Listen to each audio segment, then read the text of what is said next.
বাঁশপাতার চাটা আসলে আমাদের দেশে আমরা প্রমোট করতেছি এই জন্য।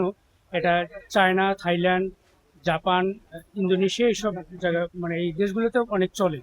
তা আমরা এটাতে এই জন্য প্রমোট করতেছি যে মানে একটা হেলথ অ্যাওয়ারনেস তৈরি করার জন্য। আর এই বাঁশপাতা চায়ের মধ্যে এটা প্রসেসিংটা হচ্ছে যে কোনো কচি পাতাকে আমরা নিয়ে ধুয়ে নিয়ে শুকিয়ে নেব। তারপর শুকানোর পর এটা খুব কুচি কুচি করে কেটে পানির মধ্যে দিয়ে বয়েল করলেই চা হয়ে যাবে। আর এর হেলথ বেনিফিটস গুলো হচ্ছে যে এটা চুলের জন্য, তারপর নখের জন্য ভালো, দাঁতের জন্য ভালো, যেমন বোন ডেন্সিটি আমাদের এটা বাড়িয়ে দেয়। তারপর হচ্ছে প্রচুর পরিমাণ অ্যান্টিঅক্সিডেন্টস আছে।